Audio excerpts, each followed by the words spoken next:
SEO 2026ல வந்து on page SEO எப்படி பண்ணலாம் அப்படிங்கிறத நான் வந்து சொல்கிறேன். ஃபஸ்ட்டு முக்கியமான விஷயம் என்ன அப்படின்னு பார்த்தீங்கன்னா, கீவேர்ட் ரிசர்ச். கீவேர்ட் ரிசர்ச் எப்படி பண்ணலாம் அப்படின்னு பார்த்தீங்கன்னா, கீவேர்ட் ரிசர்ச் ப்ராப்பராக இன்டென்ட் பேஸ் பண்ணி ஒர்க் பண்ணுங்கள். ஃபார் எக்ஸாம்பிள் சர்ச் இன்டென்ட் என்னது promotional like navigational, transactional, informational, commercial அப்படின்னு சொல்லிட்டு ஃபில்டர் பண்ணிவிட்டு அந்த கீவேர்டை வந்து கரெக்டாக யூட்டிலைஸ் பண்ணுங்கள். அதுதான் வந்து ஃபஸ்ட்டு ஆன் பேஜில் வந்து கீவேர்ட் ரிசர்ச் ரொம்ப முக்கியம்.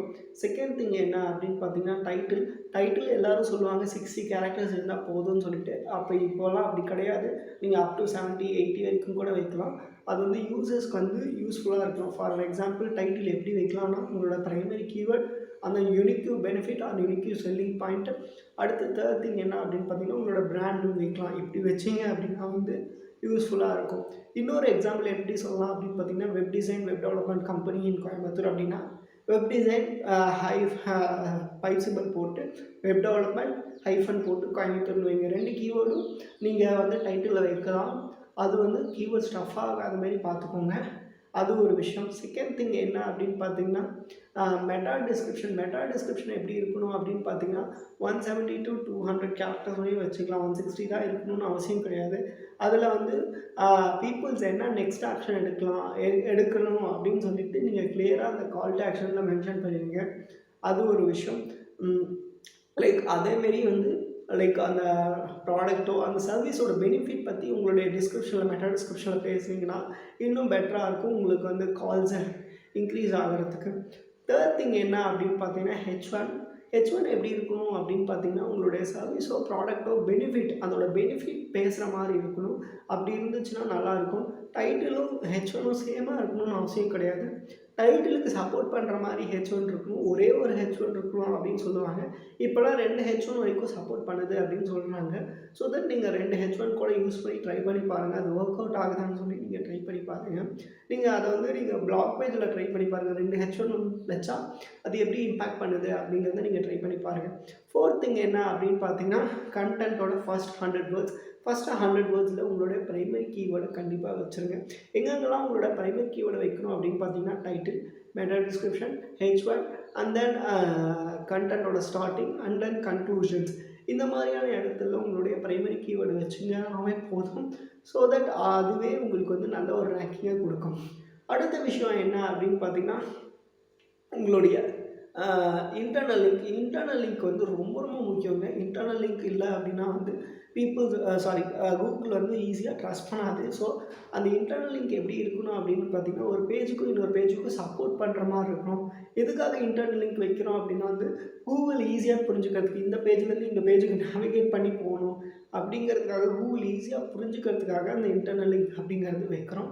ஸோ அதை வந்து நீங்கள் கரெக்டாக வச்சுக்கோங்க. அடுத்த விஷயம் என்ன அப்படின்னு பார்த்தீங்கன்னா உங்களுக்கு சைட் மேப்பை கரெக்டாக சப்மிட் பண்ணுங்கள். எக்ஸ்எம்எல் சைட் மேப் ஜென்ரேட்டர் அப்படின்னு சொல்லி கூகுளில் சர்ச் பண்ணிங்கன்னா ஒரு சைட் மேப் ஜென்ரேட்டர் வரும். அந்த சைட் மேப்பில் வந்து அந்த சைட் மேப்பை ஜென்ரேட் பண்ணி அந்த ஹோஸ்டிங் ஃபைல்லாம் ஹோஸ்ட் பண்ணியிருப்பீங்களா, சோர்ஸ் ஃபைல்லாம் ஹோஸ்ட் பண்ணியிருப்பீங்களா, அங்கே கொண்டு போய் நீங்கள் பேஸ்ட் பண்ணிவிட்டு நீங்கள் வச்சு நீங்கள் சப்மிட் பண்ணிவிட்டு சர்ச் கன்சோலில் சைட் மேப்பை அகைன் சப்மிட் பண்ணுங்கள். அது வந்து அடுத்த விஷயம் வந்து ஸ்கீமா ஜென்ரேட்டர். ஸ்கீமாஸ் வந்து நீங்கள் கம்ப்ளீட்டாக யூஸ் பண்ணுங்கள். FUV schema, product schema, article schema, அந்த மாதிரி ஸ்கீமாஸ் வந்து யூஸ் பண்ணுங்கள். Event schema, organisation schema, local business schema, இந்த மாதிரி ஸ்கீமாவில் வந்து நீங்கள் யூஸ் பண்ணிங்கன்னா நீங்கள் வந்து இது வந்து ரேங்கிங் ஃபேக்டர் கிடையாது. பட் உங்களுக்கு சப்போர்ட் பண்ணும். அக்ரிகேட்டிவ் ஸ்கீமாஸ் வந்து இன்னும் வந்து யூஸ் பண்ணிக்கலாம். அதனால் நீங்கள் ஸ்கீமாஸையும் கண்டிப்பாக யூஸ் பண்ணுங்கள். அடுத்த விஷயம் என்ன அப்படின்னு பார்த்தீங்கன்னா ரோபோ.txt ஃபைலில் வந்து எந்தெந்த யூஆர்எல் வந்து க்ரால் பண்ணணும், எந்த யூஆர்எலை க்ரால் பண்ணக்கூடாதுன்னு சொல்கிறதுக்காக ரோபோ.txt ஃபைல் வந்து செட்டப் பண்ணுறோம். ஸோ அதை கரெக்டாக நீங்கள் யூட்டிலைஸ் பண்ணுங்கள்.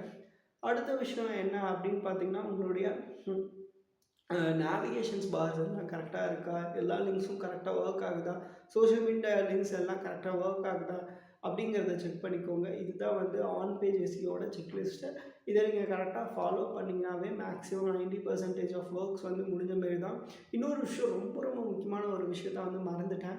கண்டென்ட் எழுதும் போது உங்களுடைய ஒரு செகண்டரி கீவேர்ட்ஸ் வந்து ஒரு 3 to 4 கீவேர்ட்ஸ் யூஸ் பண்ணுங்கள். அதேமாரி எல்எஸ்சி கீவேர்ட்ஸ் வந்து நிறைய யூஸ் பண்ணுங்கள். எல்எஸ்சி கீவேர்ட்ஸ் வந்து எப்படி எடுக்கிறது அப்படின்னு பார்த்தீங்கன்னா சச் லைக் சாட்ஜிபிடியோ ஒரு பர்ப்ளெக்ஸிட்டிலோ போயிட்டு உங்கள் பிஸ்னஸ் நேம் போட்டு இதுக்கு ரிலவெண்ட்டான எல்எஸ்ஐ கீவேர்ட்ஸ் வந்து கொடுங்கன்னு சொன்னீங்கன்னா கொடுத்துரும். அதை வச்சு நீங்கள் கண்டென்ட் எழுதுனீங்கன்னா நீங்கள் ஈஸியாக ரேங்க் ஆவீங்க. அதேமாரி ஒரு பிளாகோ ஒரு சர்வீஸ் பேஜோ நீங்கள் எழுதும்போது எப்படி இருக்கணும் அப்படின்னு பார்த்தீங்கன்னா EA80 ஃபார்மேட்டில் இருக்கணும்.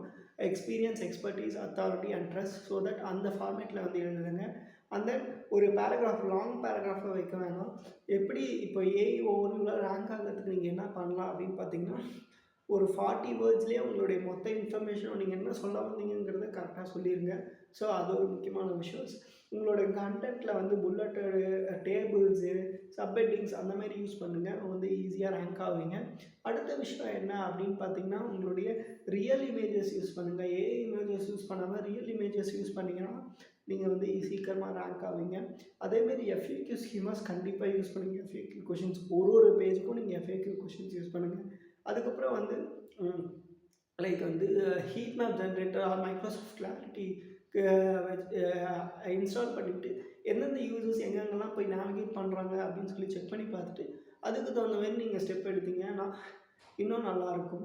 இதுதான் வந்து ஆன் பேஜ் எஸ்இஓட செக்லிஸ்ட்.